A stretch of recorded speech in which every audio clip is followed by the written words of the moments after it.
एक जवान व्यक्ति बहुत परेशान था। उसकी बुरी आदतों की वजह से उसका जीवन बिल्कुल बर्बाद हो चुका था। उसे ना ही अपने समय का फिक्र था और ना ही अपने आगे के भविष्य का। बस यूं ही पूरा दिन बेकार के व्यर्थ के कामों में अपना बर्बाद कर देता था। उसे पूरा दिन गपशप इधर उधर की बातों में अपने समय को बर्बाद करना होता था। वह लोगों से व्यर्थ की बातें करता था, जिसकी वजह से समाज में उसका एक सम्मान जो होना चाहिए, लोगों के द्वारा जो उसकी इज्जत होनी चाहिए, वो नहीं थी। घर वाले भी जब उसे समझाने की कोशिश करते, वह उनसे ही बहस कर बैठता था। वह अपने सभी कार्यों को कल के लिए टाला करता था और उसके इस टालमटोल की आदत की वजह से उसके सभी महत्वपूर्ण कार्य नहीं हो पाते थे। उसका मानना था कि यदि पूरा दिन हम आराम करेंगे तो इससे हमारा स्वास्थ्य अच्छा होगा। यदि हम पूरा दिन आराम करेंगे तो इससे एक अलग सी खुशी मिलेगी। उसका मानना था कि देर तक सोना जिंदगी का असली आराम है, बाकी का काम तो बेकार है। समय बीतता गया। उस युवक को उसकी इस आदतों की वजह से बहुत सारी मुसीबतें, आर्थिक तंगी जैसी मुसीबतों का सामना करना पड़ता था। बहुत दिनों के बाद उसे यह समझ में आ गया कि इन्हीं आदतों के कारण उसकी यह स्थिति है। उसे यह समझ में आ गया था कि इस खुशी का क्या मतलब, जिससे कि उसकी जिंदगी बर्बाद हो रही हो। उसने खुद को बदलने के लिए काफी कोशिशें करना शुरू कर दिया। अपनी इन बुरी आदतों को बदलने के लिए कुछ दिनों तक वह इस पे कार्य करता और कुछ ही दिनों बाद वह पुनः अपनी पुरानी स्थिति में पहुंच जाता। कई बार कोशिशें करने के बावजूद जब उसे इस बारे में कोई सफलता न मिली तो वो अंदर से टूट गया और मन ही मन बहुत परेशान रहने लगा। उसने भी मान लिया कि शायद अब उसका कुछ नहीं हो सकता। उसे उसकी जिंदगी अब इन्हीं आदतों के साथ गुजारनी होगी। एक बार की बात है, उस युवक का एक दोस्त उसको परेशान देखकर उसके पास आया। उसने उस व्यक्ति से कहा कि पास ही के गांव में एक बौद्ध भिक्षु आए हुए हैं। वे बहुत ज्ञानी हैं। उन्होंने बहुत लोगों की समस्याओं का समाधान किया है। यदि तुम उनके पास जाते हो तो वे निश्चित ही तुम्हारे लिए भी कोई न कोई समाधान जरूर से जरूर खोज निकालेंगे।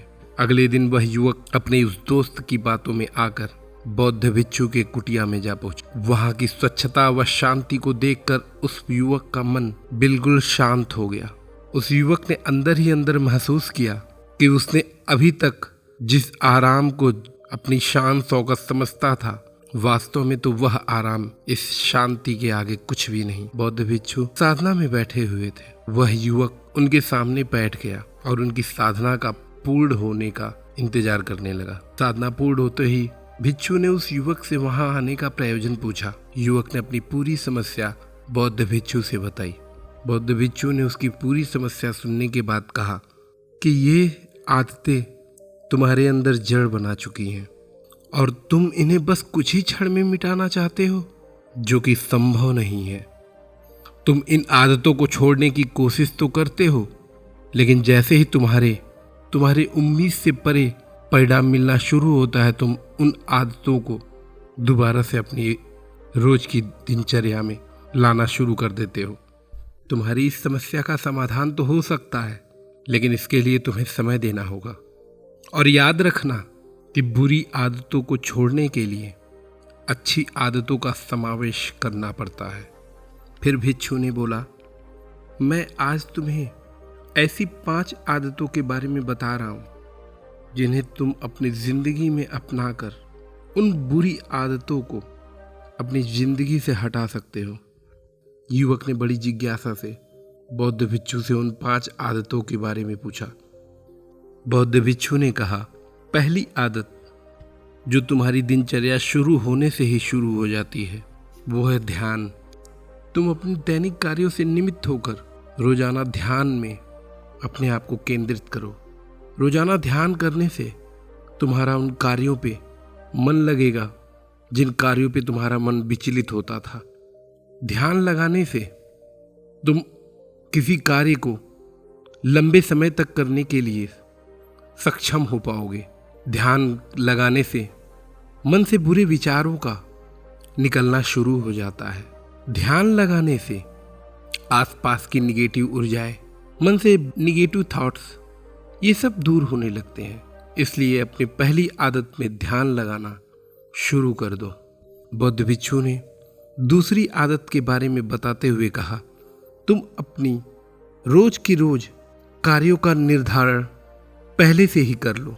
तुम्हें ये पता होना चाहिए कि आज के दिन तुम किन किन कार्यों पे अपना टाइम लगाओगे, कौन कौन से कार्य आज के आज तुम्हें पूर्ण कर लेने हैं, किन कार्यों को आज उतना नहीं करना है, किन कार्यों पे कितना समय देना है, किन कार्यों को आज सबसे पहले करना है, किन कार्यों को आज बाद के लिए छोड़ना है।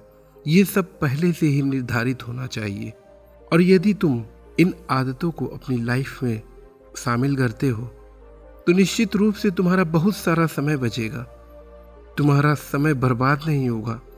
तुम्हें एक अलग सी क्षमता होगी एक कार्य को करने के लिए, क्योंकि पहले से ही निर्धारित होगा कि तुम्हें क्या, कब, कैसे, किन किन कार्यों को करना है। इसलिए अपनी आदत में अपने कार्यों का निर्धारण जरूर शामिल करो। बौद्ध भिक्षु ने तीसरी आदत के बारे में बताते हुए कहा, लिखने की आदत डालो। उन्होंने कहा कि तुम किसी भी चीज को देखते हो, उस चीज को देखकर तुम्हारे मन में क्या विचार आती है, उन चीजों को लिखने की आदत डालो। ऐसा करने से एक नए नए विचार तुम्हारे मन में उत्पन्न होंगे। जब तुम उन्हें लिखना शुरू कर दोगे तो वो विचार कई बार ऐसे होते हैं कि बहुत महत्वपूर्ण होते हैं, और जब उन्हें लिखना शुरू कर दोगे तो वे तुम्हारे दिमाग से भी नहीं जाएंगे, और तुरंत लिखने से वे विचार तुम्हारे मन में काफी दिनों तक रहेंगे, जिससे कि बार बार अलग अलग विचार लिखने से तुम्हारे मन में नए नए तरह के विचारों का एक समावेश होगा।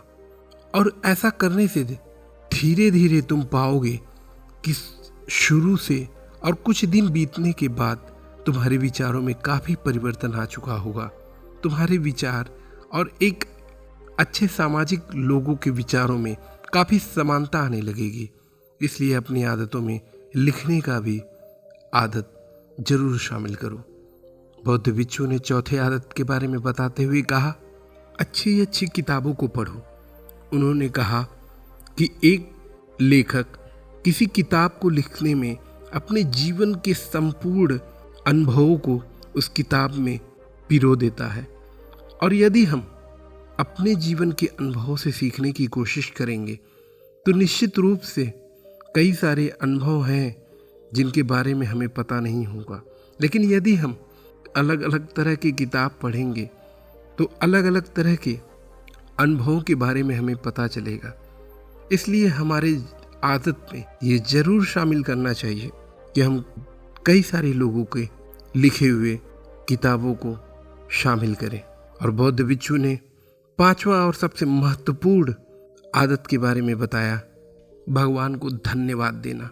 भिक्षु ने कहा कि आज तुमने जो किया, कल तुमको क्या क्या करना है इसके बारे में, और बीता हुआ कल तुम्हारा कैसा था इसके बारे में भगवान को धन्यवाद देना सीखो। इससे तुम में एक अलग सी ऊर्जा, एक अलग सा कार्य करने की क्षमता आएगी, और तुम यह देखोगे कि जैसे जैसे समय बीतेगा तुम अपने चारों तरफ मौजूद व्यक्तियों से काफी ज्यादा खुश होगे। तुम्हारे अंदर समझ, तुम्हारी कार्य करने की क्षमता और कई सारी चीजें जो सभी व्यक्तियों से तुम में अलग होंगी, और ऐसा करने से भगवान पे तुम्हारा एक अलग सा विश्वास, एक अलग श्रद्धा होगी। इसलिए तुमने कल क्या किया, तुम आज क्या किए हो, कल क्या करोगे, उसके लिए भगवान को धन्यवाद देना चाहिए। इसके बाद बौद्ध भिक्षु ने कहा कि यदि तुम इन आदतों को आज से और अभी से अपने जीवन में उतार लेते हो तो निश्चित तौर पे कुछ ही दिनों में तुम एक नई शक्ति, एक नई सफलता को हासिल कर सकते हो। भिक्षु की बात सुनकर